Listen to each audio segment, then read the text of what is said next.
إن كل من في السماوات والأرض إلا آتي الرحمن عبدا وكلهم آتيه يوم القيامة فردا لقد أحصاهم وعدهم عدا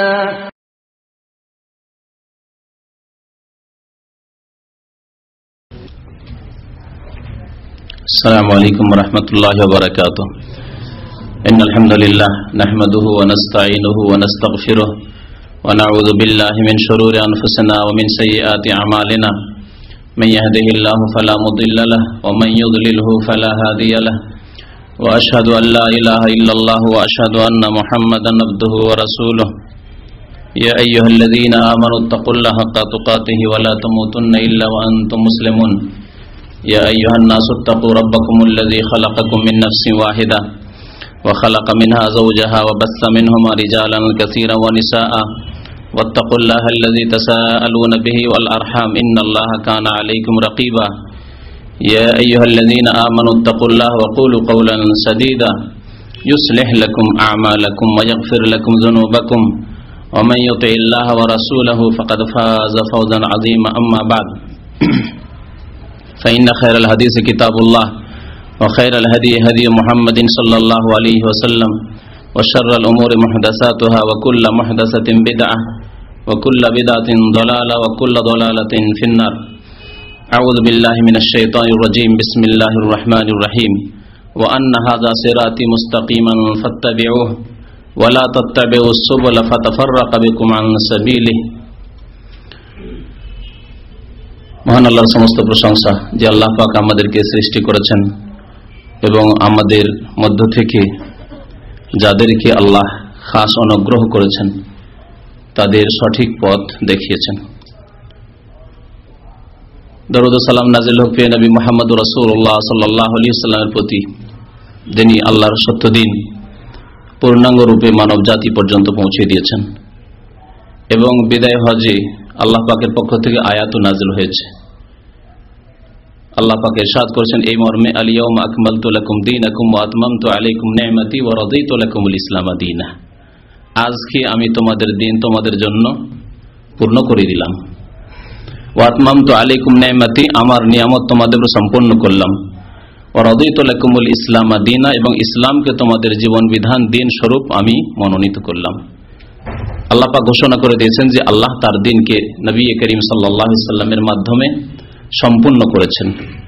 তাতে কোনো রকমের দুনিয়া অথবা আখিরাতের, ইহকাল পরকালের এমন কোনো প্রয়োজন যা মুসলিমের হতে পারে কল্যাণের জন্য, আর তা অসম্পূর্ণ থেকে গেছে তা হয়নি। যাতে রয়েছে পৃথিবীর কল্যাণ, দুনিয়ার কল্যাণ, যাতে রয়েছে আখিরাতে পরকালের কল্যাণ, সে সমস্ত বিষয় সম্পর্কে আল্লাহ পাক রব্বুল আলামিন দিনকে সম্পূর্ণ করেছেন। সুতরাং কারো এই অবকাশ নেই, কারো জন্য এই অনুমতি নেই যে দিনে নতুন কথা ঢোকাবে, নতুন কথা নিয়ে আসবে দিনের নামে, ইসলামের নামে, ধর্মের নামে, আর বলবে যে এগুলি মুক্তির পথ। আল্লাহুম্মা সাল্লি আলাইহি আল্লাহুম্মা বারিক আলাইহি। গত শুক্রবারে আলোচনা করা হয়েছে চরমনাই পীর সম্পর্কে। তাতে আলোচনায় সামান্য কিছুই আলোচনা শেষ হয়েছে, প্রায় 1.5 ঘন্টার বক্তব্যে। আরো বেশ কিছু কথা তার কিতাব থেকে, নিজের পক্ষ থেকে নয়, অন্য কারো লেখা বই থেকে নয়, তাদের কিতাব থেকে পড়ে শোনানো হয়েছে এবং তার উপর কোরআন এবং হাদিসের আলোকে, কোরআনে কারীমের আয়াতে কারিমা দিয়ে অথবা রাসূলুল্লাহ সাল্লাল্লাহু আলাইহি ওয়াসাল্লামের হাদিস দিয়ে মন্তব্য করা হয়েছে। এর বেশি আর কিছু করা হয়নি। এর আগে আপনাদেরকে বলা হয়েছিল, বরং গত কয়েক সপ্তাহ আগে এই মঙ্গলবারের অনুষ্ঠানে বিস্তারিত আলোচনাই করা হয়েছে যে ইমাম নববী রাহমাতুল্লাহ আলাইহি বলেছেন যে সৎ উদ্দেশ্যে 6টি ক্ষেত্রে মানুষের সমালোচনা করা যাবে। তার মধ্যে একটি ক্ষেত্র হচ্ছে তাহযীরুল মুসলিমিনা মিনাশ শারর, মুসলিম জাতিকে, মুসলিম উম্মাহকে তাদের অনিষ্ট থেকে সতর্ক করা, যে তোমাদের অনিষ্ট হতে যাচ্ছে, তোমরা ধ্বংসের পথে চলে যাচ্ছ, তোমরা জাহান্নামের পথে চলে যাচ্ছ, তোমরা গুমরাহির পথে চলে যাচ্ছ। এই মর্মে সতর্ক করার জন্য কারো সমালোচনা, কারো গীবত করা শুধু জায়েজ নয়, বরং ওয়াজিব। আর আরেকটি কথা আজকে আলোচনা শুরু করার আগে বলে দিই যে উক্ত পীর সাহেবেরই লিখা বই, আর বইয়ের নাম তো মাশাআল্লাহ আপনারা জানেনই, ভেদে মারিফাত বা ইয়াদে খুদা। ভেদে মারিফাত বা ইয়াদে খুদা, এই বই কার লিখা বই? যারা পড়েছেন তারা জানেন। হ্যাঁ, কার? ফজলুল করিম সাহেবের না, তার পিতা, তার বড় পীর সৈয়দ মোহাম্মদ ইসহাক, বড় পীরের লিখা কিতাব। এই কিতাবের শেষখানে 93 পৃষ্ঠায় শেষখানে তারপরে শুধু আমার অনুরোধ বলে একটি চ্যাপ্টার রয়েছে। তো তাতে তিনি লিখছেন শেষ লাইনে, লেখকের ভুল হইলে দয়াপূর্বক জানাইবেন। লেখকের ভুল হইলে দয়াপূর্বক জানাইবেন। তো তার পক্ষ থেকে অনুরোধ রয়েছে যে ভুল হলে জানিয়ে দেবেন। সুতরাং তার আদেশও পালন হচ্ছে, আল্লাহরও দিনের কাজ হচ্ছে, রাসূলুল্লাহ সাল্লাল্লাহু আলাইহি ওয়াসাল্লামের সুন্নতের কাজ হচ্ছে, এবং তিনি যা চেয়েছেন তার যে দাবি আমাদের কাছে রয়েছে, অনুরোধ রয়েছে, তাও ইনশাআল্লাহ তাআলা আমরা পূরণ করার চেষ্টা করব। কারণ তার বই এতদিন পড়িনি বা আমাদের কাছে আসেনি, কিন্তু মাশাআল্লাহ আমার কাছে বেশ কিছু বই তার পৌঁছে গেছে। এই একটি কিতাব ভেদে মারিফাত ইয়াদে খোদা, আর মাওয়াইজে কারিমিয়া, ফজলুল করিম সাহেবের যে সব ওয়াজ মাহফিল বক্তব্য। প্রথম এই কিতাবের নাম ছিল মাওয়াইজে ফজলুল করিম, তারপরে নামটি একটু আপত্তি লাগলো, বা কেউ হয়তো এই নিয়ে কিছু বলে হবে, তখন নাম চেঞ্জ করে মাওয়াইজে কারিমিয়া করা হয়েছে। ওই ফজলুল করিম থেকে করিম শব্দটি নিয়ে মাওয়াইজে কারিমিয়া নাম রাখা হয়েছে, অর্থাৎ ফজলুল করিম সাহেবের ওয়াজ। তো এই কিতাবে যে কি আছে তাও শোনাবো ইনশাআল্লাহ তাআলা, কিন্তু আগে এই কিতাবটি সেরে না হোক। গত শুক্রবারে মাত্র 20টি পৃষ্ঠা সম্পর্কে আলোচনা করা হয়েছিল, কারণ এই কিতাবে এমন কোনো পাতা নেই যাতে ভুল নেই। তিনি বলেছেন ভুল ধরা পড়লে কি করবেন? হ্যাঁ, দয়াপূর্বক জানাইবেন। তো আমি আমার ভাইদেরকে বলছি, যারা এই বরিশালের পীর সাহেবের এলাকায় বসবাস করেন, হ্যাঁ, বরিশাল ডিস্ট্রিক্টে বাস করেন, অথবা আশেপাশের ডিস্ট্রিক্টে বাস করেন, অথবা বাংলাদেশে বাস করেন, অথবা যে কোনো দেশেই বাস করেন, তারা সেখানে পৌঁছিতে পারেন বা দেখা সাক্ষাৎ হয়ে যাবে যে কোনো জায়গায়। আমাদের বক্তব্যগুলি সিডির আকারে হোক অথবা ক্যাসেটের আকারে হোক তাদের কাছে পৌঁছে দিবেন। এটি আল্লাহর দিনের জন্য হিতাকাঙ্ক্ষী হওয়া হবে। নবী করিম সাল্লাল্লাহু আলাইহি ওয়াসাল্লাম বলেছেন, সহিহ বুখারী হাদিস, আদ-দীনুন নাসিহা, দিন হচ্ছে মানুষের কল্যাণ কামনার নাম, হিতাকাঙ্ক্ষী হওয়ার নাম। সাহাবারা জিজ্ঞাসা করলেন, লিমান ইয়া রাসূলুল্লাহ, কার জন্য হিতাকাঙ্ক্ষী হব? কার জন্য হিতাকাঙ্ক্ষী হব? নবী করিম সাল্লাল্লাহু আলাইহি ওয়াসাল্লাম বললেন, লিল্লাহি, আল্লাহরও হিতাকাঙ্ক্ষী হইতে হবে। তো যারা আল্লাহর সত্য দিনের প্রচার করবে, সহি আকীদা, সহি ইসলামের প্রচার করবে, তারা আল্লাহর হিতাকাঙ্ক্ষী। লিল্লাহি ওয়ালি কিতাবিহি, 2 নম্বরে আল্লাহর কিতাবের কোরআনুল কারীমের হিতাকাঙ্ক্ষী হবে। যারা কোরআনে কারীমের কথা, সহি কথা পেশ করবে, যারা নবী করিম সাল্লাল্লাহু আলাইহি ওয়াসাল্লামের সহি হাদিসের কথা, সহি ব্যাখ্যা পেশ করবে ইসলামের, তারা কোরআনে কারীমের হিতাকাঙ্ক্ষী হলো। ওয়ালি কিতাবিহি ওয়ালি রাসূলিহি, রাসূলুল্লাহ সাল্লাল্লাহু আলাইহি সাল্লামের হিতাকাঙ্ক্ষী হবে। রাসূলুল্লাহ সাল্লাল্লাহু আলাইহি ওয়াসাল্লামের হিতাকাঙ্ক্ষী হওয়া মানে রাসূলুল্লাহ সাল্লাল্লাহু আলাইহি সাল্লামের সুন্নতের প্রচার করা, তাকে অন্তর থেকে ভালোবাসা, যেমন ভালোবাসা বেসেছেন সাহাবায়ে কেরামরা সেই পথে, না তাতে বাড়াবাড়ি থাকবে, আর বাড়াবাড়ি করতে গিয়ে শিরক কুফরিতে পৌঁছে যাব, সিজদা করা শুরু করব, আর না তাতে কোন রকমের ঘাটতি অবমাননাই করব। তো রাসূলের হিতাকাঙ্ক্ষী হইতে হবে। ওয়ালি আইম্মাতিল মুসলিমিন, মুসলিম ইমামগণের অর্থাৎ মুসলিম নেতাগণের, যারা ইসলামী আইনের বাস্তবায়ন করবেন, বিশেষ করে যাদেরকে আল্লাহ ইসলামী খেলাফত দিয়েছেন, ইসলামী নেতৃত্ব দিয়েছেন, যারা কোরআন সুন্নাহ মোতাবেক দেশ পরিচালনা করবে, তাদের হিতাকাঙ্ক্ষী হওয়া, তাদের জন্য দোয়া করা, তৌফিকের দোয়া করা, তাদেরকে আল্লাহ আরো শক্তিশালী করুক, তাদের দ্বারা আরো দিনের খেদমত নিক, এভাবে হিতাকাঙ্ক্ষী হইতে হবে। বলে আম্মাতিহিম, 5 নম্বরে বলেছেন নবী করিম সাল্লাল্লাহু আলাইহি ওয়াসাল্লাম, জনসাধারণেরও হিতাকাঙ্ক্ষী হইতে হবে। আইম্মাতুল মুসলিমিনের মধ্যে যদি আমরা বলি ওলামায়ে কেরামের হিতাকাঙ্ক্ষী, তো ওলামায়ে কেরামের হিতাকাঙ্ক্ষী হইতে হবে, বা তাদেরকে জনসাধারণের মধ্যেই যদি আপনি শামিল করেন, তো জনসাধারণ যখন হিতাকাঙ্ক্ষী হইতে হবে, তো জনসাধারণের মধ্যে যারা গণ্যমান্য ব্যক্তি, যাদের কাছে আল্লাহ ইলম দিয়েছেন ওলামায়ে কেরাম, বা যারা হয়তো ওলামা না হইলেও যারা পীর হয়ে বসে আছে, সুতরাং আলেমের পিছনে হয়তো 10টি লোক ছুটে না, কিন্তু পীরের পিছনে লক্ষ লক্ষ লোক ছুটছে, তাহলে তাদেরও হিতাকাঙ্ক্ষী হইতে হবে। এই হাদিসের আলোকে আমরা তাদের হিতাকাঙ্ক্ষী হতে চাই, তাদের সংশোধন করতে চাই। যারা মরে গেছে আল্লাহ তাদের সাথে, আল্লাহ জানেন তাদের সাথে কি মামলা করবেন বা করেছেন, কিন্তু যারা বেঁচে আছে তাদের হিতাকাঙ্ক্ষী হতে চাই, তাদের সংশোধন চাই, এবং যারা বিভ্রান্তির শিকার হয়ে গেছে তাদের মাধ্যমে তাদের হিতাকাঙ্ক্ষী হতে চাই, তাদের সংশোধন করতে চাই। তো আমাদের এই যে চরমনাই সাহেবের পীর, তিনি নিজেই বলেছেন যে আমাদের ভুল সম্পর্কে দয়াপূর্বক জানিয়ে দেবেন। তাই তার ভুল সম্পর্কে, তার কিতাবাদিতে যেসব ভুল রয়েছে, কোরআন এবং হাদিস বিরোধী কথা রয়েছে, তা পড়াশোনা করার পরে বুঝতে পারলাম তাতে শিরক রয়েছে, তাতে কুফরি রয়েছে, তাতে রয়েছে আল্লাহর সাথে বেয়াদবি, তাতে রয়েছে ইসলামী শরীয়তের শিক্ষার সাথে ঠাট্টা বিদ্রুপ করা, হালকা করে দেওয়া। যে শরীয়ত শিখে কি হবে, শরীয়ত শিখে যদি মারেফতি না জানো তাহলে তোমাকে তো শয়তান গ্রাস করে দিবে। এইভাবে একেবারে শরীয়তের আলেম ওলামাদের সাথে, আইম্মায়ে কেরামদের সাথে, ইমাম আবু হানিফা, শাফি, মালিক, আহমদ, ইমাম বুখারী, মুসলিম, যাদের কাছে শরীয়তের দিন, কোরআন এবং হাদিসের জ্ঞান ছিল, তারা কিছুই না, তাদেরকে কবরে যাওয়ার সময়, মরার সময় তাদেরকে শয়তান গ্রাস করে নেবে, কারণ মারিফত নেই তাদের কাছে। এইসব কথাবার্তা বলা হয়েছে। আর বিদআতে তো পরিপূর্ণ ভিত্তিহীন কথাবার্তা, কোরআন এবং হাদিস বিরোধী কথাবার্তায় কিতাব পরিপূর্ণ, এমন কোন পাতা নেই যাতে দাগ দেওয়া নেই আর আমার নোট চড়া নেই। জি, বুঝতে পারছেন, দেখতে পাচ্ছেন যে কত কি রয়েছে। সবগুলি কথা হয়তো শোনাবার মতো সময় হবে না, তবে 20 পৃষ্ঠার পরে বাকি পৃষ্ঠাগুলি আপনাদেরকে একটু করে দেখায়।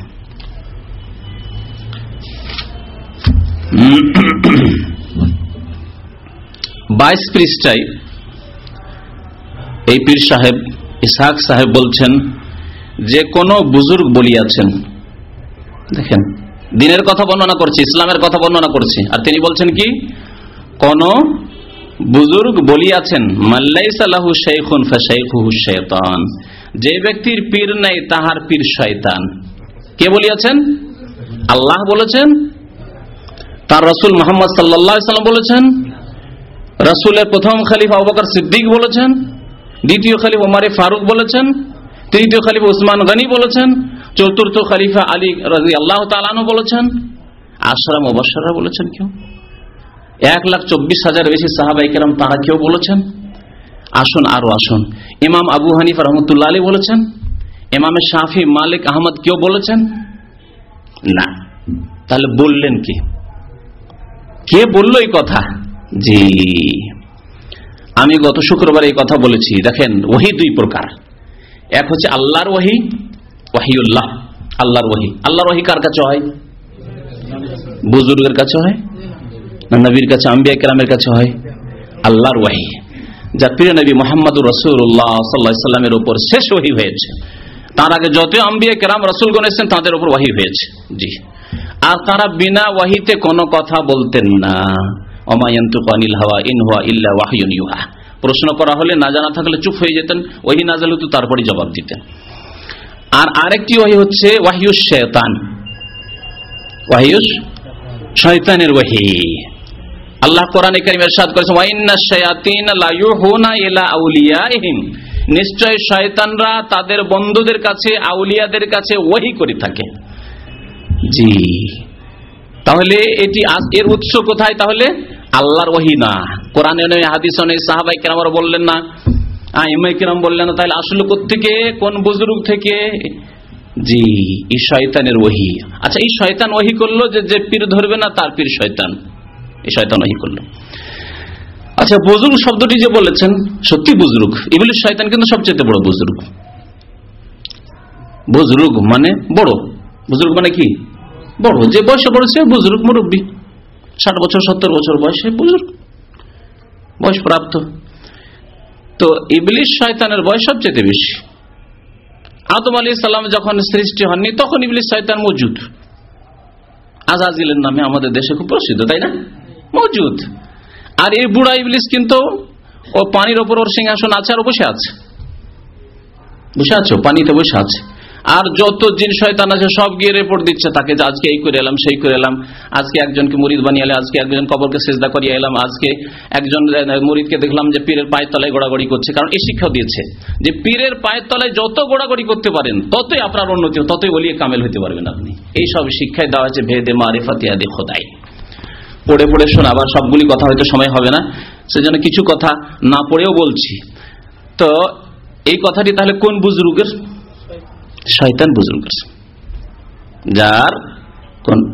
যে ব্যক্তির পীর নাই তার পীর শয়তান, শয়তান বুজুর্গের কথা। লা ইউহুনা ইলা আউলিয়াহিম লিউজাদিলুকুম, তারা এই কথা নিয়ে তোমাদের সাথে তর্ক বিতর্ক করবে, যার পীর নাই তার পীর শয়তান।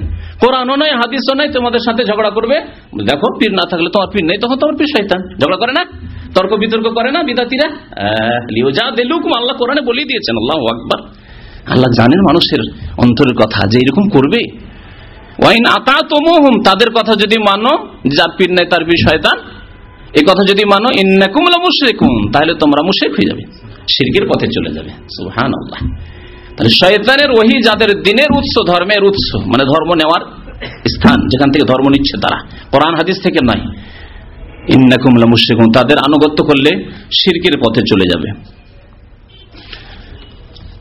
বারবার তিনি তাওয়াজ্জুর কথা, তারপর ওয়াজদের কথা, হালের কথা, এগুলি হচ্ছে সুফিয়ানা পরিভাষা, পীরদের, পীরতন্ত্রের পরিভাষা সুফিবাদের।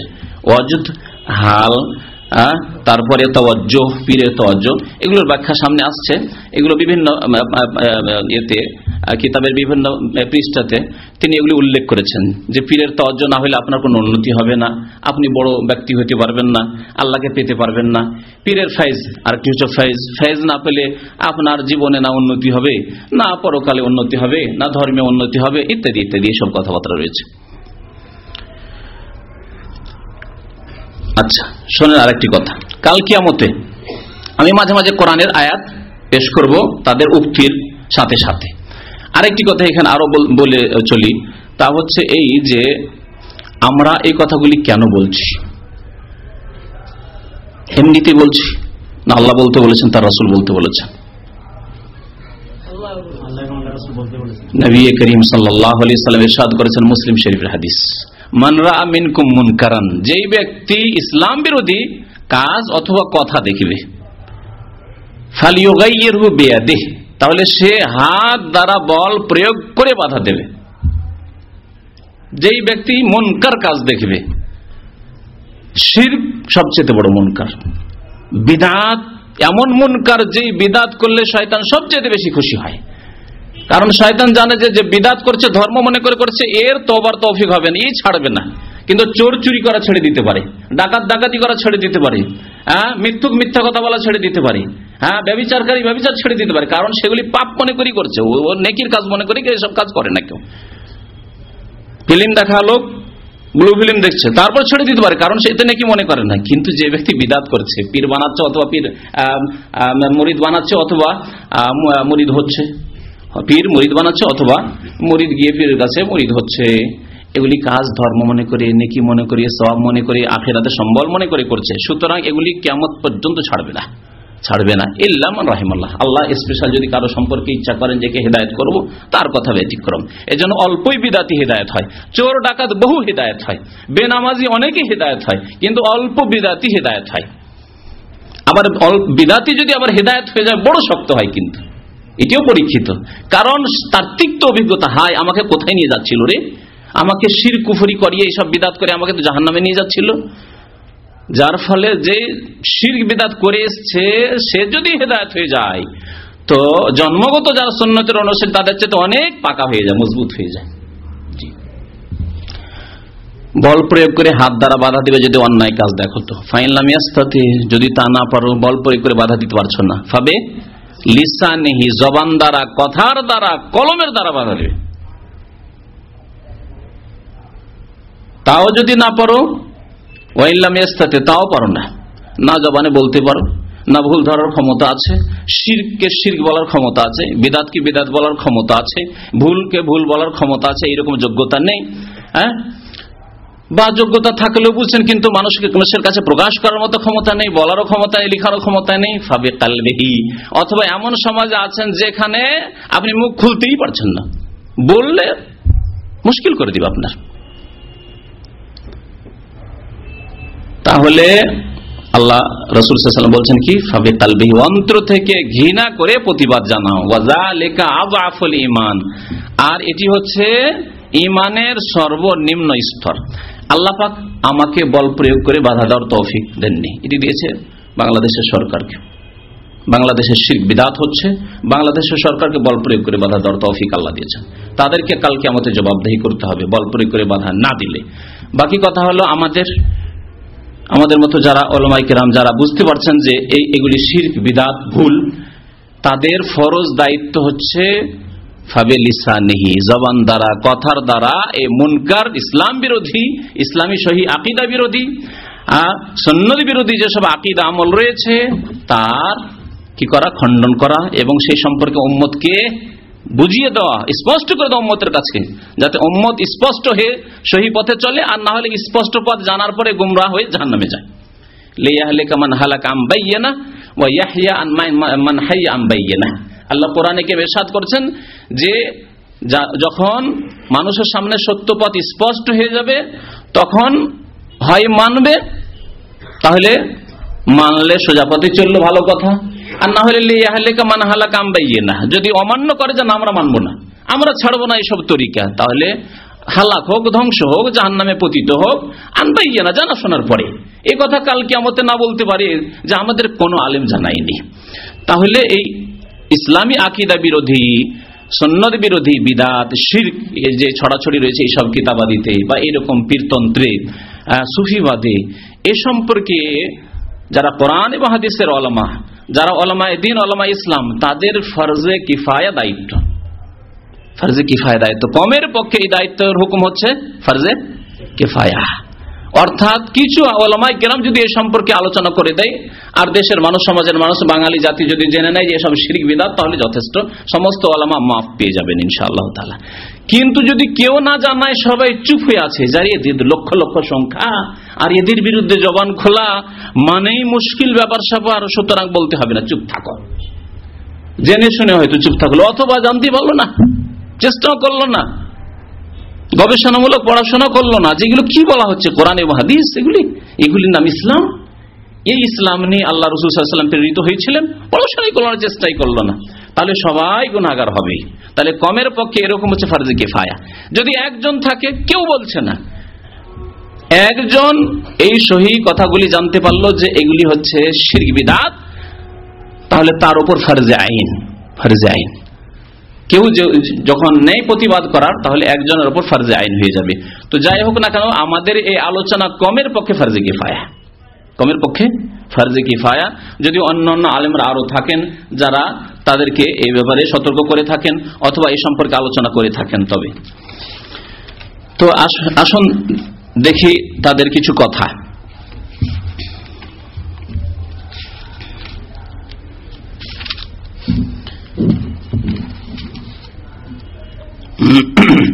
বাইশ পৃষ্ঠার কথা বলছিলাম, 22 পৃষ্ঠায় তিনি বলছেন,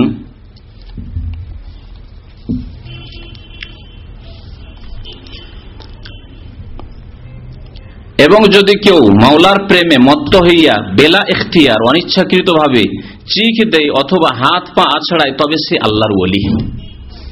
আল্লাহর ওলির চিহ্ন কি?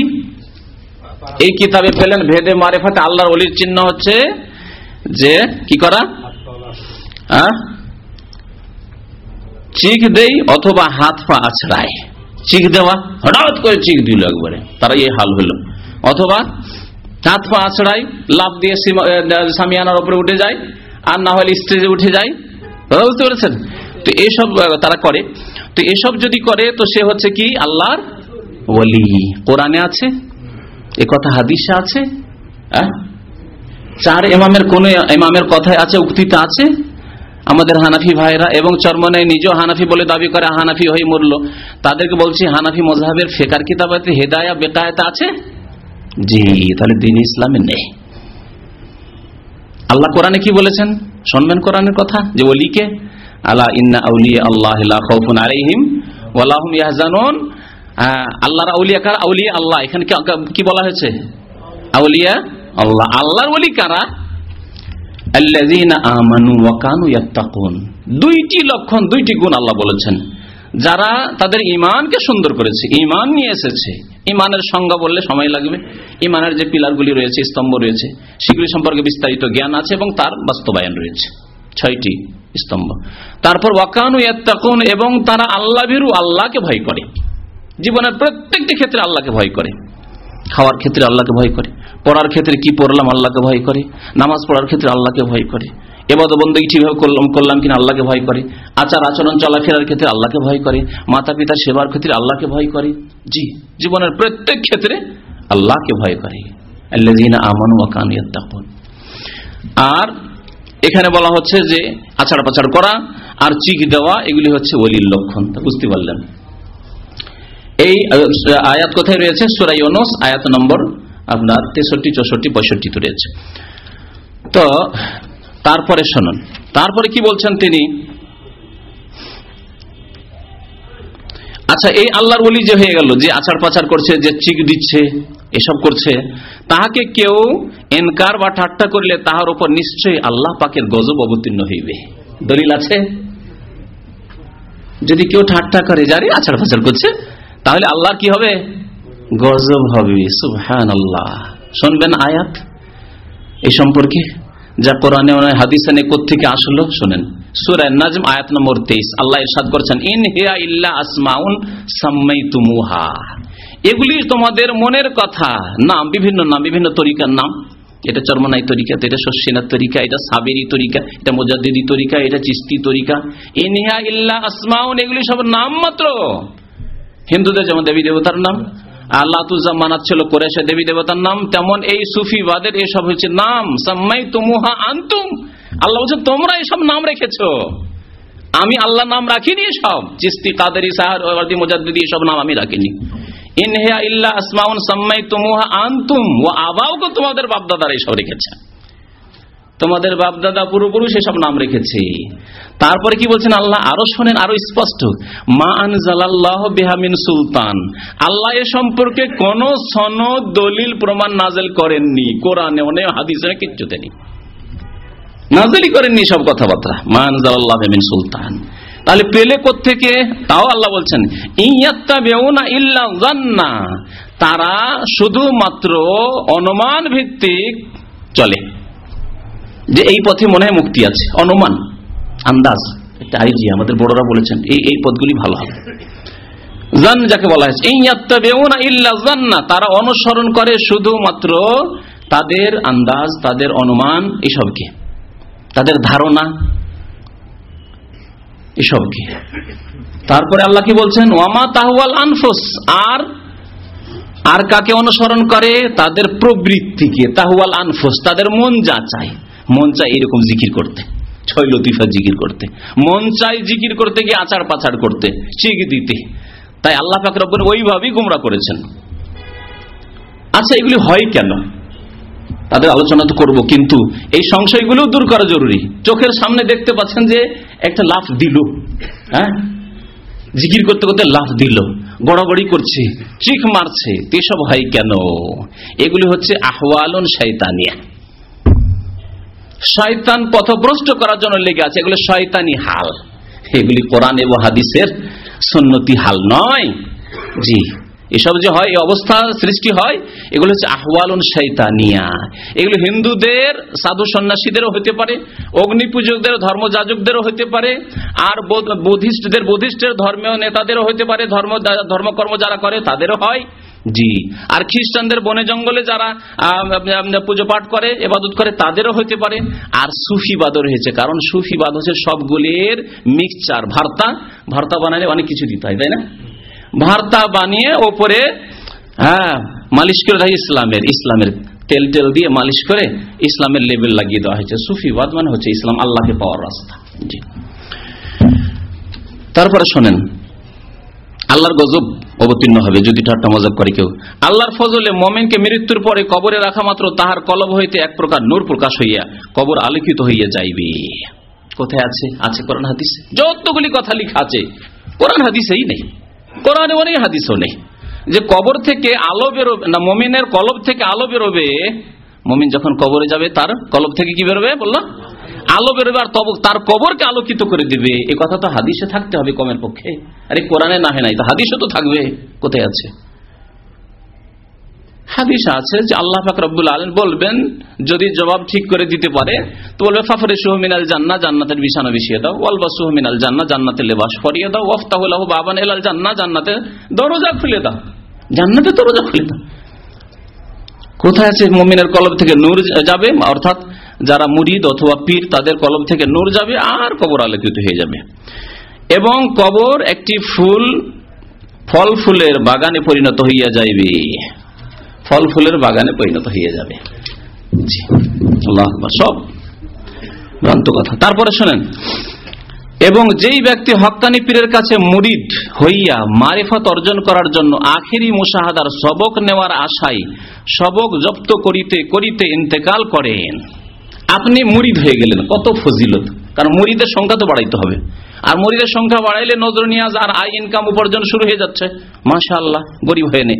আমার কাছে ইন্টারনেটের কপি আছে, কারণ ব্যক্তি জীবনের কারো উপরে আমি আক্রমণ করতে চাই না, সমালোচনা করতে চাই না। সেই জন্য দিনের যেগুলি আলোচনা, শিরকি আকিদা, বিদাতি আকিদা, সেগুলি আলোচনা করব।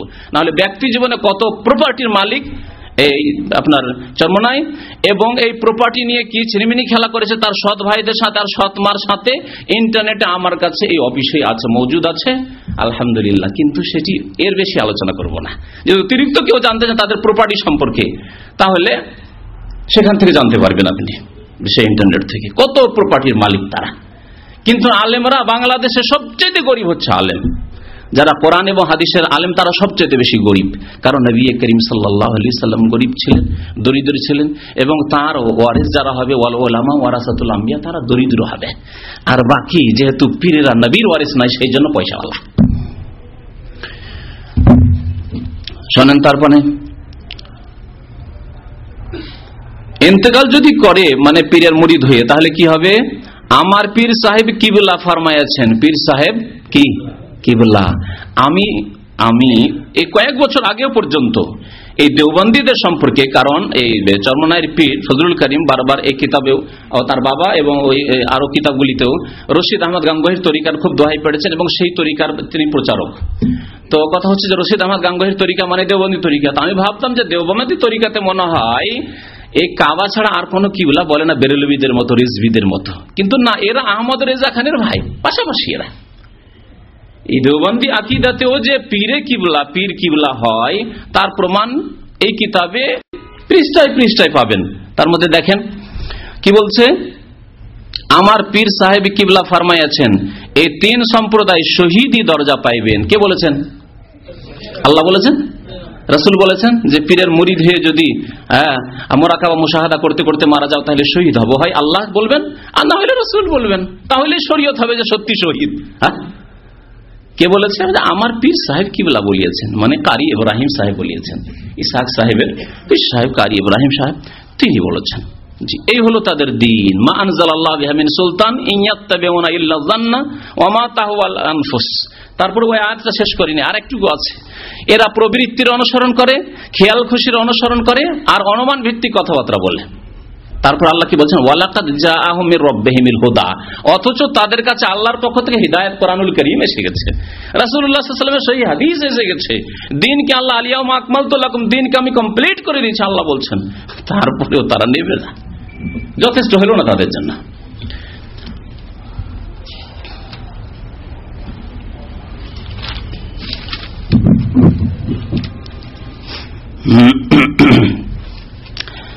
ছাব্বিশ পৃষ্ঠায় 25-26 পৃষ্ঠায় বলছেন,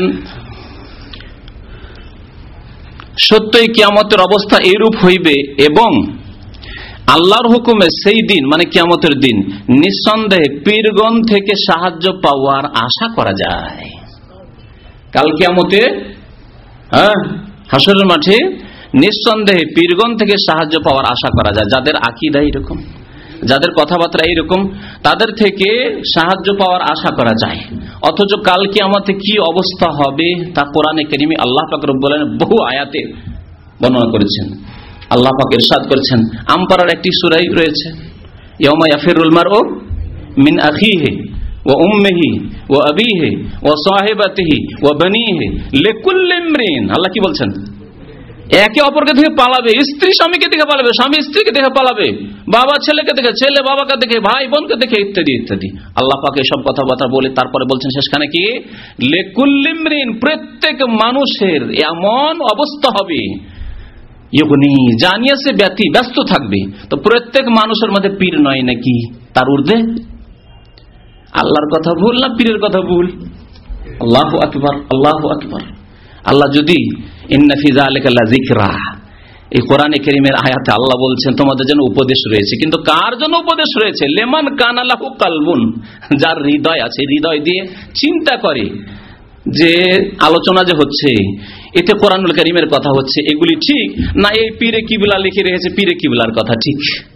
লিমান কানা লাহু কালবুন, যে হৃদয় দিয়ে চিন্তা করে, আও আলকা সামআ, এবং শ্রবণ করে কান দিয়ে, ভালো করে শুনে, শুনতেই চাইলেন না, না না না শুনবো না, আমাদের বিরুদ্ধে বলেছে শুনবই না, তাহলে আল্লাহ হিদায়াত করবেন না, কোরআন উপদেশ হবে না তার জন্য। আও আলকা সামআ, কান লাগিয়ে শুনলেন আপনি ভালো করে মনোযোগ সহকারে, ওয়া হুয়া শাহীদ, এবং নিজে মনোযোগ দিয়ে উপস্থিত হয়ে ব্রেনকে উপস্থিত করে শুনছেন, কান দিয়ে ঢোকাচ্ছেন কিন্তু অন্য মনস্ক হয়ে নয়, ওয়া হুয়া শাহীদ, তাহলে আল্লাহ হিদায়াত করবেন কোরআনে কারীম দিয়ে। তাহলে কোরআনে কারীমে আল্লাহ পাক কি বলেছেন? সূরা মারইয়ামের কয়েকটি আয়াত আপনাদেরকে শোনাই। আল্লাহ পাক ইরশাদ করেছেন,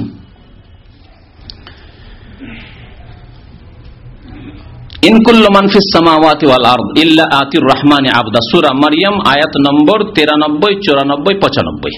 আল্লাহ ইরশাদ করেছেন, ইন কুল্লু মান ফিস সামাওয়াতি ওয়াল আরদ, আকাশ এবং জমিনে যত কেউ আছে, মান ফিস সামাওয়াতি মানে আকাশে যে কেউ আছে, জিবরাইল, মিকাইল, ইসরাফিল, যত ফেরেশতাগণ আছে আকাশে, ওয়াল আর জমিনে যে কেউ আছে, আদম আলাইহিস সালাম থেকে শুরু করে মুহাম্মদুর রাসূলুল্লাহ সাল্লাল্লাহু আলাইহি ওয়াসাল্লাম পর্যন্ত যত আম্বিয়া রাসূলগণ আছে, না আম্বিয়া রাসূলের চাইতে বড় ওলি হয়? আর ধরেই নিলাম যে ওলি বড় না নবী বড়? এই ঈমান কি আমাদের নেই? জি।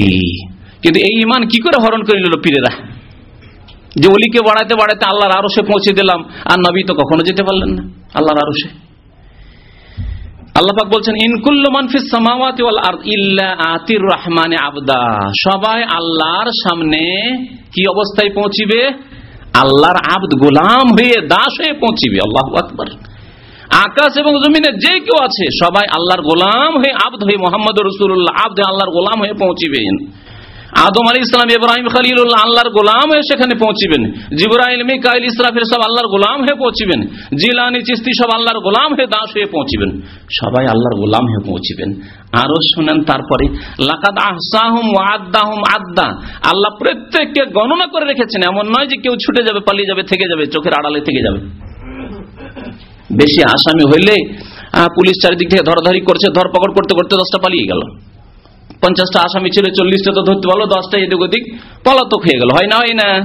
আল্লাহ বলছেন, লাকাদ আহসাহুম ওয়া আদ্দাহুম আদ্দা, প্রত্যেককে আল্লাহ গণনা করে রেখেছেন। ওয়া কুল্লুহুম আতিহি ইয়াউমাল কিয়ামাতি ফারদা, আর তাদের প্রত্যেককে কিয়ামতের দিনে আসবে ফারদা। শুনে রাখুন ভালো করে, একা একা। একা, ফারদ মানে কি?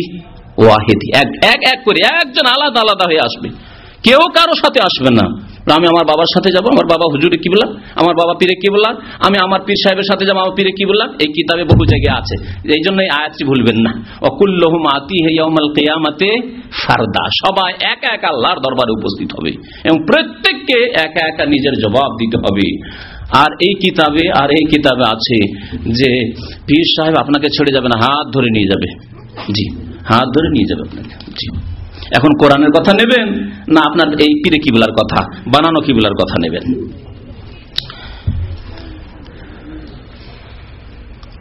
আরো শোনেন, তারপরে বলছেন ওই 26 পৃষ্ঠায়, যদি হক্কানি পীর পাইয়া তাহার সবক নিয়া থাকেন এবং পীর হইতে মুরিদগণ যে ফয়েজ পায় তাহাও যদি পাইয়া থাকেন, ফয়েজ পেতে হবে পীর থেকে, ফয়েজ ও বরকত যদি পেয়ে থাকেন তাহলে ফয়েজ দেন, আবার ফয়েজ বন্টন করতে পারেন। নবী করিম সাল্লাল্লাহু আলাইহি ওয়াসাল্লাম সাহাবায়ে কেরামকে ফয়েজ বন্টন করেননি? প্রথম খলিফা, দ্বিতীয়, তৃতীয়, চতুর্থ খলিফা 1,24,000 সাহাবা কেরাম ফয়েজ নিয়ে বসে থাকতেন, আর অন্যরা যেত তাবেঈনরা, সাহাবারা, ছোটরা বড়দের কাছে, আর তারা বিতরণ করতেন, তা হইতো না। কিন্তু এরা ফয়েজ বিতরণ করে, এই কিতাবেও আছে ফয়েজ বিতরণের কথা। যে ফায়েজ পাই তাহাও যদি পাইয়া থাকেন তবে আপনার জন্য অন্য পীরের কাছে মুরিদ হওয়ার দরকার করে না, এক পীরই যথেষ্ট। কারণ ওর কাছ থেকে ফায়েজও পেয়ে গেছেন আর আপনি ভালো সবকও নিয়ে এনেছেন, মাশাআল্লাহ। ফায়েজ কাকে বলে তাহা লিখা হইবে ইনশাআল্লাহ। ফায়েজ যে কাকে বলে এখন তো বুঝতে পারলেন না, এই লিখকে লিখবেন এই কিতাবে, তাই বলছে। আর একটি কেসা শোনাই। এখন শুনলেন কোরআনের কথা যে সবাই একা একা হাজির হবে, আর এই পীর চোরকেও সাথে করে নিয়ে যাবে কিয়ামতে। বলছে আমি কবর থেকে সাথে নিয়ে নিলাম, কবর থেকেই সাথে নিয়ে নিল, একসাথে কবর, বলছে কবর থেকে সাথে নিয়ে নিলাম, একে ছেড়ে আমি যাবো না, আমি একে নিয়ে আমি জান্নাতে ঢুকবো। পীরের কাছে মুরিদ হওয়ার উপকারিতা কি? এই উপকারিতা তিনি বলছেন একটি কিসসা। জি, আর কিসসাও লিখেছেন কে, মাশাআল্লাহ, এই উম্মতের যে ডাক্তার, হাকিমুল উম্মত। হাকিম মানে ডাক্তার, আপনারা জানেন, হেকিম মানে হেকিমি যে ওষুধ, জড়িবুটির ওষুধ। আগের যুগে, ইংরেজদের যুগে যে ওষুধটি খুব চলতো, এখনো আলিগড় মুসলিম বিশ্ববিদ্যালয় ভারতে একটা হেকিমি সেকশন আছে। MBBS করে যারা এই আপনার ইংরেজি ওষুধে অ্যালোপ্যাথিকের উপর পড়াশোনা করে, আর যারা ওই হেকিমি ডাক্তারি পড়ে তাদেরকে বলে BUMS, ইউনানি মেডিসিনে যারা পড়াশোনা করে তাদেরকে BUMS বলে। আমার এক ক্লাসমেটও BUMS করার পরে মাদ্রাসা ছেড়ে দিয়ে তখন চলে জামিয়া সালাফিয়া থেকে একসাথে ফারিক আমি মদিনা আসলাম। সে যখন মদিনার রাস্তায় আসতে পারলো তখন আলিগড় মুসলিম বিশ্ববিদ্যালয়ে গেল, অ্যাডমিশন নিল। BUMS করার পরে তারপরে MDও করলো বেচারা, আর MD করার পরে জিদ্দায় এসেছিল কিছুদিন, তারপরে আবার থাকতে পারেনি, সেখান থেকে চলে গেছে। তো এই হাকিমুল উম্মাত, হাকিমুল উম্মাত কার উপাধি জানেন তো? আশরাফ আলী থানভী। নাম নেই না বেয়াদবি হয়ে যাবে। মুহাম্মদুর রাসূলুল্লাহ নাম নিলে অসুবিধা নেই, আবু বকর ওমর ওসমান বললে অসুবিধা নেই, বেয়াদবি হয় না। কিন্তু আশরাফ আলী থানভীর নাম নিলে বেয়াদবি হয়ে যাবে, তাই তার নাম দেওয়া হয়েছে হাকিমুল উম্মাহ। এই হাকিমুল উম্মাহ সাহেব কি বলেছেন, একটি কিসসা বয়ান করেছেন। যে কিসসাটা আছে, কোন এক দেশে একজন কাফন চোর ছিল, কাফন চোরা। এই কাফন চোরের বড় কেসা শুনিয়েছে। যাই হোক, কাফন চুরি করতে গেছে এক ওলির। আরে চুরি করি, সাধারণ লোকের চুরি কর, ও পাগল চোর ছিল, জানে না যে কার চুরি করতে গেছে, আল্লাহর ওলির চুরি করতে গেছে।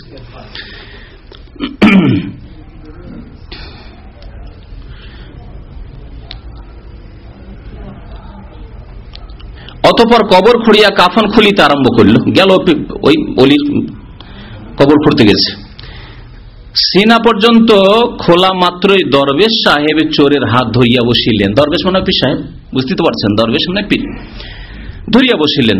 গভীর অন্ধকার রাত্রে মুর্দার হাত ধরিয়া বসার ফলে ওই ব্যক্তি ভয়ের চোটে চিৎকার মারিয়া বেহুশ হইয়া পড়িয়া মারা যায়। আর চোর কি আর বাঁচতে পারে?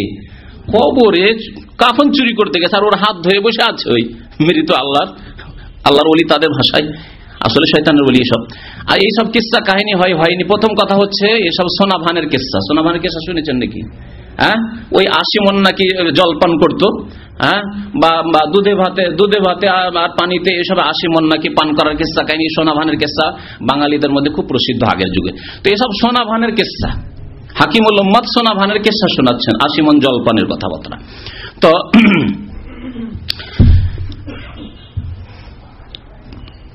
মরে গেল চোর।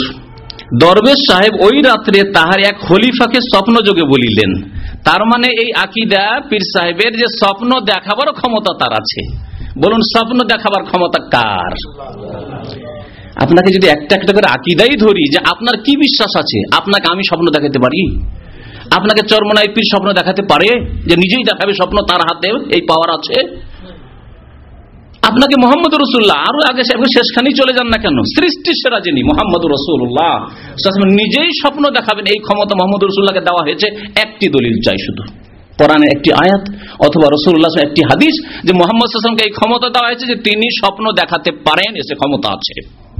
আছে কোন দলিল? মা আনজালাল্লাহু বিহা মিন সুলতান, আয়াত ভুলবেন না। আল্লাহ বলছেন এইরকম কোন প্রমাণ আমি নাযিল করিনি, আমি আল্লাহ।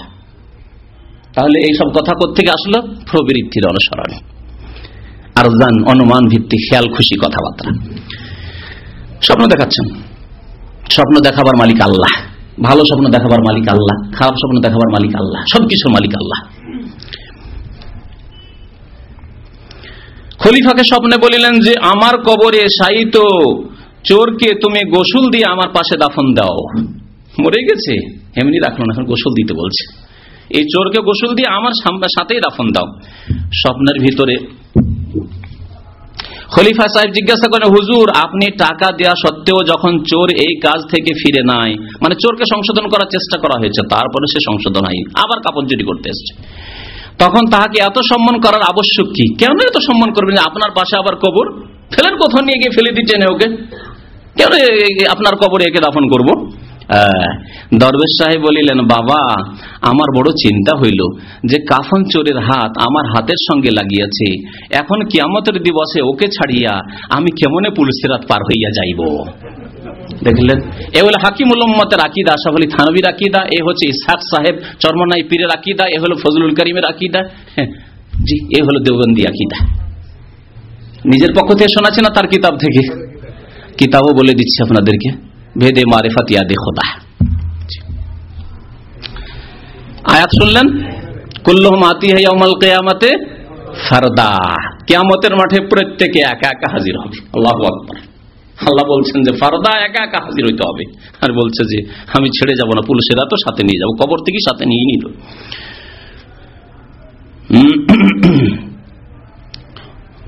তারপরে মন্তব্য করছেন চরমনাইয়ের পীর, ওগো প্রাণের বন্ধুগণ, আল্লাহর ওলির হাতের সঙ্গে হাত লাগার কারণে যদি একটি চোরের মুক্তি হওয়ার আশা করা যায়, তবে হক্কানি পীরের কাছে মুরিদ হইলে আপনাদের জন্য কত দূর ফায়দা হইতে পারে তাহা চিন্তা করিয়া দেখুন। দলিল, হক্কানি পীরের মুরিদ হওয়ার দলিল কোরআন হইল না হাদিস হইল না সাহাবায়ে কেরামের উক্তি হইল, কি হইল? একটা চোরের সোনাভানের কিস্সা, হ্যাঁ, হাকিমুল উম্মত বয়ান করেছেন। এতে যদি চোরের মুক্তি হতে পারে, তাহলে আপনি মুরিদ হবেন হক্কানি পীরের কাছে, তো আপনার কি মুক্তি হবে না? এগুলি হলো দলিল ইসলামের।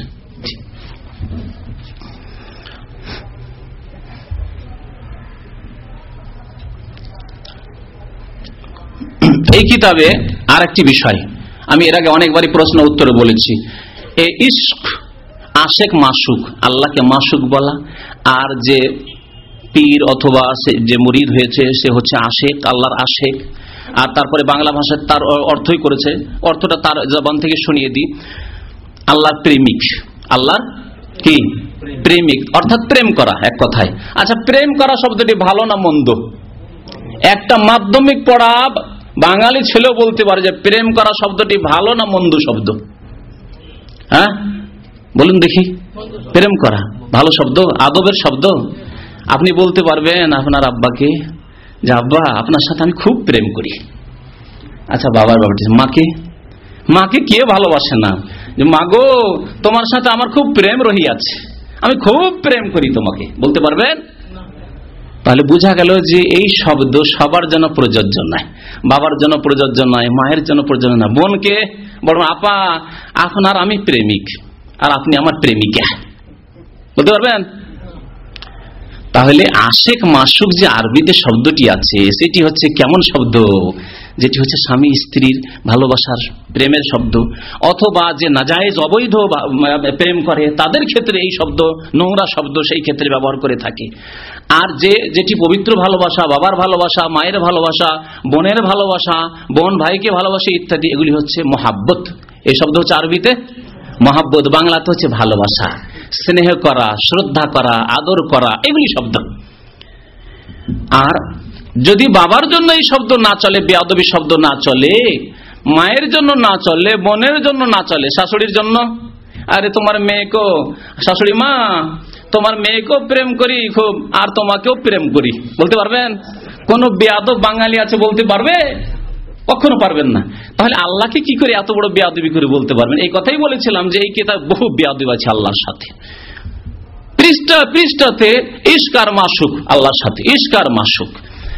আর শুধু তাই নয়, এই কিতাবে শোনাবো, বলছে যে একজন লোক আল্লাহর সাথে খেলা খেলতে চায়, প্রেমের খেলা খেলতে চায়। বিয়ে করেছো? বলছে বিয়ে করিনি। আগে বিয়ে করে রয়েছে, না হলে কেমন করে বুঝবো যে আল্লাহর সাথে কেমন করে প্রেম করে? আউযুবিল্লাহ, আস্তাগফিরুল্লাহ ওয়া আতুবু ইলাইহি। তুমি বিয়েই করনি, এই প্রেমের স্বাদ পাওনি, দুনিয়ার প্রেমের স্বাদ পাওনি, তো আল্লাহর সাথে কেমন করেই তুমি প্রেম করবে? কি লজ্জাকর কথাবার্তা! এসব কথাবার্তা হিন্দু, খ্রিস্টান, ইহুদি যদি জানে তো ছি ছি থুথু করবে যে এও ইসলাম, তাহলে এই ইসলাম গ্রহণ করার প্রয়োজন কি? আমাদের রামায়ণ মহাভারত যথেষ্ট রয়েছে, এইসব রামায়ণ মহাভারতের এই মতো কথাবার্তা যদি হয়, তাহলে কেন ইসলামের দিকে আকৃষ্ট হয়ে বাংলাদেশের 10% বা 5% যাও হিন্দু আছে বা খ্রিস্টান আছে, তারা কেন ইসলাম গ্রহণ করবে? এই ইসলাম দেখে, বিকৃত ইসলাম দেখে সঠিক ইসলাম পেশ করতে হবে। সঠিক ইসলাম না পেশ করলে অমুসলিমকে ইসলামের দাওয়াত দেওয়া সম্ভব নয়। আমাদের এখানে একজন ইন্ডিয়ান, উত্তরপ্রদেশের আহমদ ইয়াদব বলে এখন বক্তব্য করে, বক্তা সে, এখন মুসলিম হয়ে বক্তা হয়েছে সে, এখন আছে, আজকে আমার সাথে মাগরিবে দেখা করলো সে তাকে জিজ্ঞাসা করা হলো ইসলাম গ্রহণের পরে যে তুমি ইন্ডিয়াতে কেন ইসলাম গ্রহণ করলি, সৌদি আরবে এসে কেন ইসলাম গ্রহণ করলে? তখন সে জবাব দিয়েছিল, একটি জবাব, যে ইন্ডিয়াতে আমি হিন্দু ধর্ম আর মুসলিম ধর্মে কোনো পার্থক্য দেখতে পাইনি, কিন্তু সৌদি আরবে দেখলাম যে আলহামদুলিল্লাহ এখানে পার্থক্য আছে। হিন্দু ধর্ম শিরকের ধর্ম আর ইসলাম ধর্ম হচ্ছে তাওহীদের, আল্লাহর একত্বের ধর্ম। এই পার্থক্য আমার সামনে বাস্তবে প্র্যাকটিক্যালি সুস্পষ্ট হয়ে উঠলো। তখন আমি ইসলামের দিকে আকৃষ্ট হলাম, পড়াশোনা শুরু করলাম, মুসলমান হইলাম। আর ওখানে দেখি যে হিন্দুরা দুর্গা পূজা করে আর মুসলিমরা দরগাহের পূজা করে। পার্থক্য কোথায়? হিন্দুদের মধ্যে যে কিস্সা কাহিনী রয়েছে, মিথ্যা এসব উপন্যাস ধর্মের নামে, তাও মুসলিমদের মধ্যে পীরতন্ত্র রয়েছে। তাহলে পার্থক্য কোথায়? কিভাবে মুসলিমকে ইসলামের দাওয়াত দেবেন আপনি?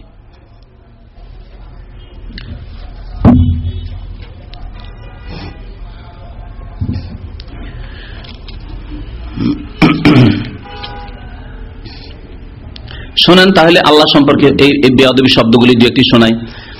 নামাজে বা ওয়াজের মাহফিলে অথবা জিকিরের অবস্থায় চিখ মারতে দেখেন অথবা হাত পা আছড়াইতে দেখেন, তবে নিশ্চয় মনে করিবেন যে তাহার রূহ মাসুকের সঙ্গে প্রেমের খেলা খেলিতেছে। মাসুকের সঙ্গে প্রেমের খেলা খেলিতেছে। মাসুক কাকে বলল? আল্লাহকে, আল্লাহর সাথে প্রেমের খেলা খেলিতেছে। কত বেয়াদবি কথাবার্তা। জি, আমাদের দেশে এক শ্রেণী জাহেলা হয়েছেন আশেক ইলাহি। মদিনা ইউনিভার্সিটিতে এক বিদাতি ছেলে পড়ার জন্য এসেছিল, সম্ভবত চিটাগাং দিক থেকে।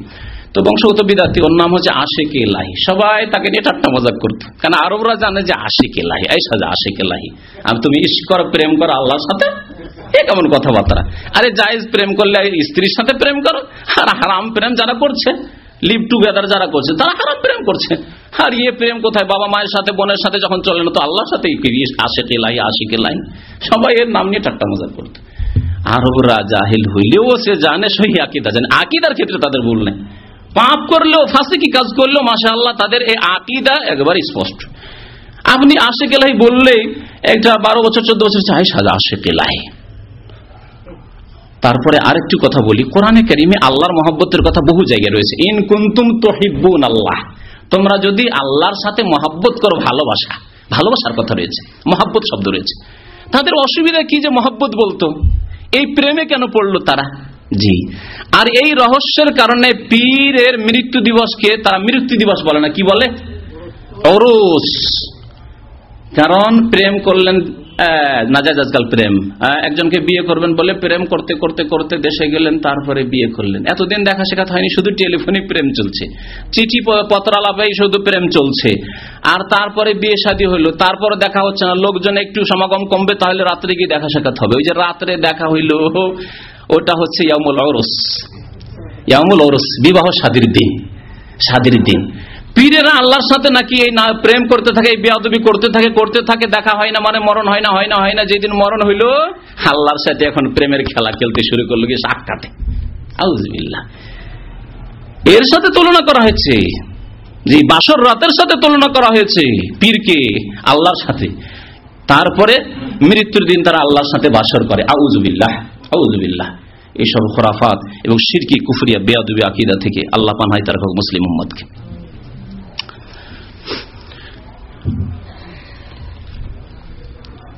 ইমাম ফখরুদ্দিন রাজির একটি গল্প শুনিয়েছে এখানে। এক বিদাতি পীর ছিল রুমি। ওই রুমির বরাত দিয়ে এখানে বর্ণনা করেছে চরমনায়ের পীর যে ইমাম ফখরুদ্দিন রাজি খুব বড় আলেম ছিলেন, এতে কোনো সন্দেহ নেই। ইমাম ফখরুদ্দিন রাজি একজন বড় মুফাসসির এবং আলেম ছিলেন। তার একটি প্রসিদ্ধ তাফসীর রয়েছে, তাফসীর কবির, তাফসীর আল কবির। এই লেখকও লিখেছে তার সম্পর্কে, কিন্তু তার সম্পর্কে দেখেন শরীয়ত নিয়ে এবং দ্বীনের ইলম নিয়ে কত ঠাট্টা মজাক করা হয়েছে। বলছে যে ফখরুদ্দিন রাজি নামে এক ব্যক্তি বড় আলেম ছিলেন। একদা তাহার মনে মুরিদ হওয়ার ইচ্ছা হইল।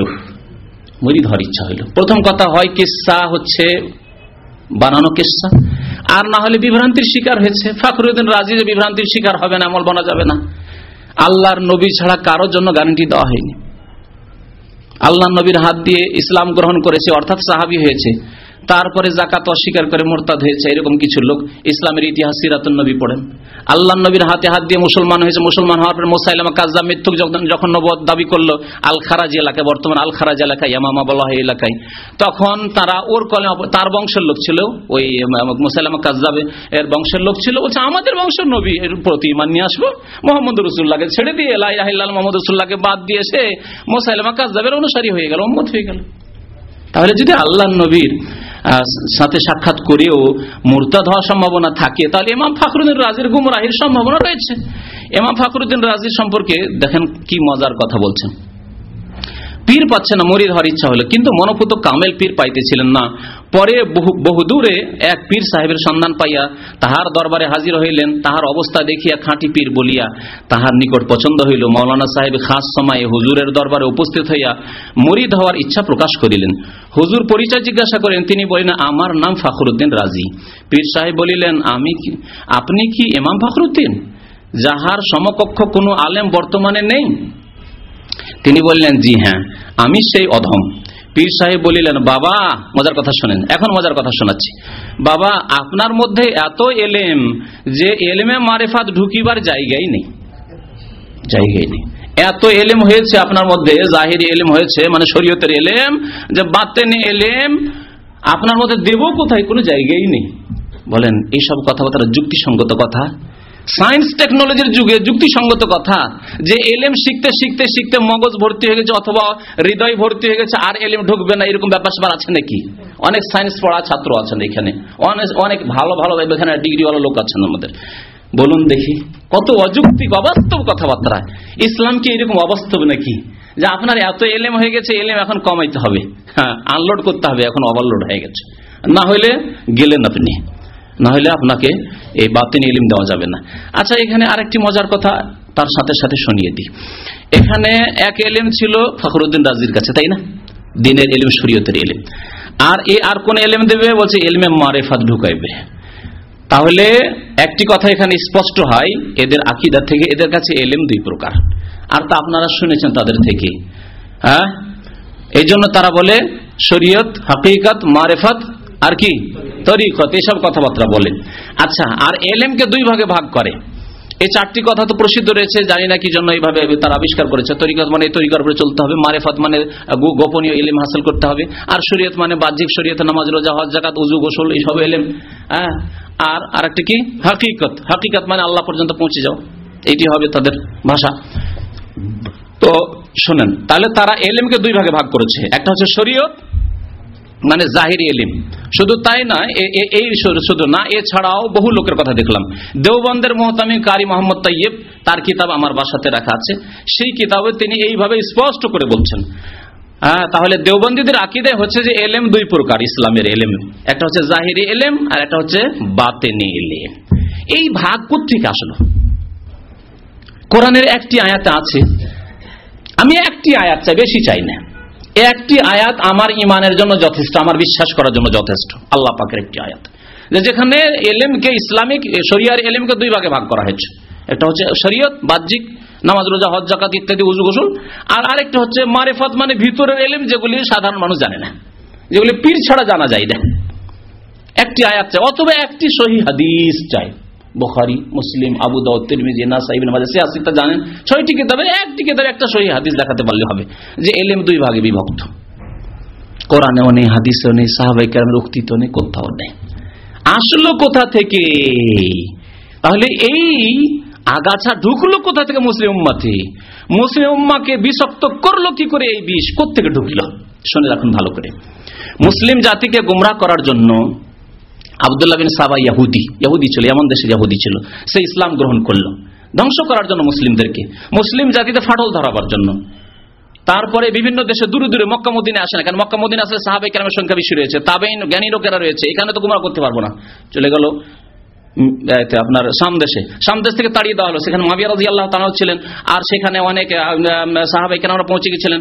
সুতরাং সেখানে কোনো তাল পেল না, চলে গেল মিশরে, গুমরাহ, ইরাকে, এসব দেশে গিয়ে গুমরাহ করল লোকজনকে, নতুন নতুন কথাবার্তা। তার মধ্যে একটি কথা যে আলী রাদিয়াল্লাহু তাআলা আনহুকে আল্লাহ বিশেষ ইলম দান করেছেন, আর আলী রাদিয়াল্লাহু তাআলাকে আল্লাহ তার উলুহিয়াতে, প্রভুত্বে ভাগ দিয়েছেন, অর্থাৎ আলী হচ্ছে ইলাহ। এই আকীদা ইহুদিদের ঘর থেকে আসলো, আব্দুল্লাহ বিন সাবার আকীদা। সে নিয়ে এসে ঢুকালো মুসলিমদের মধ্যে, ফাটল ধরাবার জন্য। মুসলিম জাতিকে ডিভাইড করতে হবে, না হলে ধ্বংস করা যাবে না এই জাতিকে। অনেক চেষ্টা করলাম, যুদ্ধ করে এদেরকে পারা যাবে না, কোনো কিছুতেই পারা যাবে না। তাহলে কিভাবে পারা যাবে? এদেরকে ভাঙন ধরাইতে হবে এদের মধ্যে। কিছু লোককে পয়দা করলো যারা বলতে লাগলো যে আলী ইলাহ, আলী মাবুদ, উপাস্য, প্রভুত্বের অনেক গুণ রয়েছে তার মধ্যে, তিনি দিতে পারেন, তিনি নিতে পারেন, এবং তার কাছে বিশেষ এলেম রয়েছে বাতেনি, যে আবু বকরও জানে না, উমরও জানে না, উসমানও জানে না, কেউ জানে না, সাহাবারা কেউ জানে না। বুঝতে পেরেছেন? এই এলেম ওদের থেকে আসলো, যারা গ্রহণ করলো তারা বর্তমানে বিভিন্ন দেশে রয়েছে, যাদের বিভিন্ন দল, তারাও বিভিন্ন দলে বিভক্ত হয়েছে। তাদের মধ্যে যারা একেবারে আপনার বাতেনি আকীদা বিশ্বাসী, অর্থাৎ প্রত্যেকটি ইসলামের পরিভাষা যা রয়েছে, যেমন সালাত, যাকাত, হজ, সওম, প্রত্যেকটির বাহ্যিক ব্যাখ্যা না। বলছে সওম মানে এই রোজা পালন নয়, সালাত মানে এই নামাজ পড়া নয়, যাকাত মানে এই যাকাত নয়, এই যে যাকাত দিচ্ছে শতকরা 2.5%, এই সব নয়। এই ফিরকাটিকে বলা হয় বাতেনি ফিরকা। এই ফিরকাকে কি বলা হয়? এরা আসলে পরিচিত শিয়া বলে, শুনে রাখুন ভালো করে, এরা পরিচিত শিয়া বলে, কিন্তু শিয়াদের মধ্যে বিভিন্ন গ্রুপে ভাগ হয়েছে তারা। তার মধ্যে ইরানি জাতি, এরা ইসনা আশারিয়া, 12টি ইমাম নিষ্পাপ মাসুম, এতে বিশ্বাসী। আর আরেকটি দল বাতেনি বলে পরিচিত তারা। আর বাতেনিদের মধ্যে আবার কয়েক ভাগ হয়েছে। যেমন আমি বলেছি যে ভারত উপমহাদেশে যারা বর্তমানে নিজেদেরকে হানাফি বলে, তারা 5 ভাগে বিভক্ত হয়েছে, তেমনি এই বাতেনিরা কয়েক ভাবে বিভক্ত হয়েছে। তার মধ্যে কয়েকটির নাম বলছি আপনাদেরকে, যারা বাতিনি, অর্থাৎ শরীয়তের বাতিন রয়েছে, গোপনীয় রহস্য রয়েছে, গোপনীয় অর্থ রয়েছে, যে গভীরতাতে না গেলে ওগুলো জানবে না। যারা নামাজ পড়ে তারা নামাজই পড়ে, জাহিরটাই জানে, ভিতরের যে সালাতের অর্থ হচ্ছে জানেই না। যাকাত শতকরা 2.5 টাকা দেয়, শুধু বাহ্যিকটা জানে, আসল যে অর্থ সেটা জানেই না। ওরা এই যাকাতে বিশ্বাসী নয়, এই হজে বিশ্বাসী নয়, এই রোজাতে সিয়ামে বিশ্বাসী নয়, এই নামাজে বিশ্বাসী নয়। তাদের একটি দলের নাম শুনে রাখুন। এই দলগুলি ইন্ডিয়া, পাকিস্তানে রয়েছে, জি, বাংলাদেশেও কিছু রয়েছে, আর কিছু আরব দেশে রয়েছে, আর বিশেষ করে ইউরোপ পশ্চিমা দেশগুলিতে রয়েছে, ব্রিটেনে, ফ্রান্সে এরা রয়েছে। এদের দাওয়াত সেখানে খুব সক্রিয়ভাবে কাজ করছে মুসলিমদের মধ্যে, কারণ সেখানকার মুসলিমরা যেহেতু ইসলাম সম্পর্কে শিখার বড় কোনো ইসলামী প্রতিষ্ঠান নেই, তাদেরকে গুমরাহ করার জন্য বড় সুযোগ রয়েছে। তো এদের নেতারা বেশিরভাগ ওই পশ্চিমা দেশগুলিতে, ব্রিটেন, ফ্রান্সে বাস করে।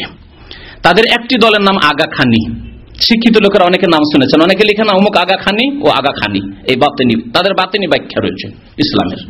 আর একটি নাম হচ্ছে বোহরা, যা পাকিস্তান করাচিতে সবচেয়ে বেশি বাস করে, আর ইন্ডিয়ার বোম্বাই সবচেয়ে বেশি বাস করে। যাদের পুরুষদের স্পেশাল টুপির আর পাঞ্জাবি দেখে বোঝা যায়, আর মহিলাদের বোরকাও আলাদা, তা দেখলে বোঝা যায়। হারামে মক্কা মদিনাতে হজ মৌসুমে বা অন্য উমরার মৌসুমে দেখতে পাবেন বোহরা এরা।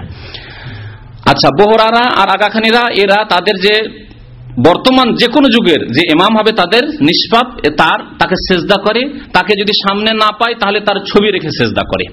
এবং আমার ওস্তাদ মদিনা ইউনিভার্সিটি তিনি বলেছিলেন যে এই বোহরারা, তারা প্রত্যেক দোকানে এবং প্রত্যেক রুমে তাদের ইমামের সুলতানের ছবি থাকবে, মানে যিনি নিষ্পাপ ইমাম, তাদের মাসুম ইমাম, আর তাকে তারা সেজদা করে। দোকান যেমনই খুলবে তেমনি হিন্দুদের মতো, হিন্দুরা যেমন পূজা পাঠ করে দোকান খুলে, তেমনই তারা করবে।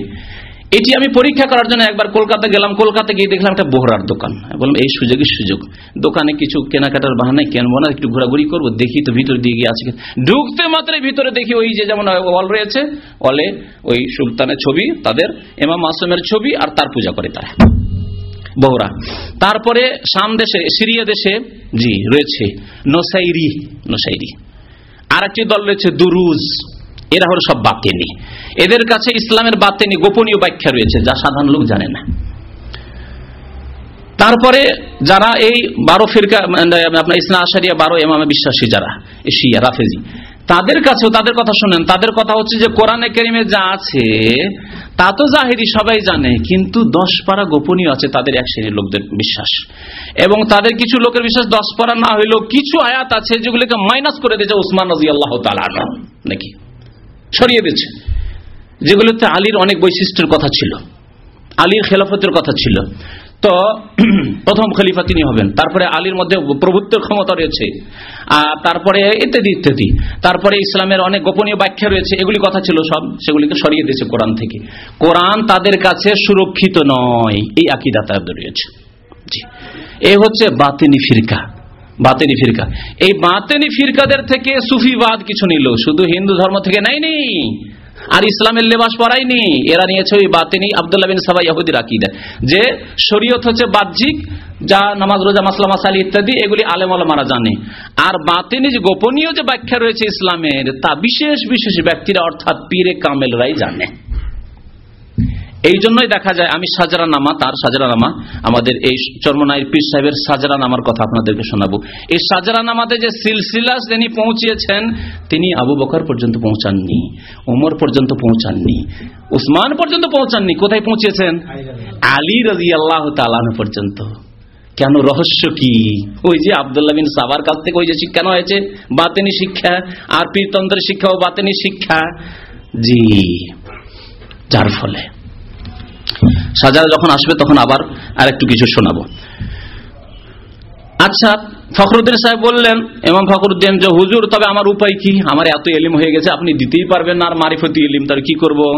হুজুর জবাব দিলেন, বাবা, পীর জবাব দিচ্ছে, এক কাজ করুন, 1 বছর যাবত কিতাব দেখা বন্ধ করিয়ে দেন। 1 বছর যাবত কোরআন হাদিস পড়া, কিতাব দেখা বন্ধ করিয়ে দেন। বলুন, এইটি কোনো খাঁটি মুসলিম বলতে পারে যে কোরআন হাদিস পড়ায় আপনার মহা মুশকিল হয়ে গেছে, আল্লাহ পর্যন্ত পৌঁছাতে বাধা, সুতরাং আপনি 1 বছর স্টপ করে দেন? আমার মতো লোক 1 বছর যদি কোরআন হাদিস ছেড়ে কোম্পানিতে চাকরি করতে লাগে, তো আমার ইলম কতটা কমবে আপনি চিন্তা করেছেন? মদিনা ইউনিভার্সিটি থেকে পাশ করা হয়ে গেল প্রায় 14-15 বছর, যদি তখন থেকে যদি অন্য লাইনে চাকরি করতে লাগলাম, অনেক বেতনের অফার, কোম্পানিগুলিতে চাকরি করলে আরবি যেহেতু আমরা জানি কয়েকটি ভাষা, অনেক বেতন পাওয়া যাবে, ইসলামী সেটা ইসলামী প্রতিষ্ঠান ছেড়ে দিয়ে যদি সেখানে যেতাম, তা আজ জিরোতে চলে আসতাম, যা পড়েছিলাম তা শেষ হয়ে যেত। জি, কি শিক্ষা দেওয়া হচ্ছে তাহলে? যে শরীয়ত শিখিও না, এ হচ্ছে আল্লাহকে পাওয়াতে বড় বাধা। জি,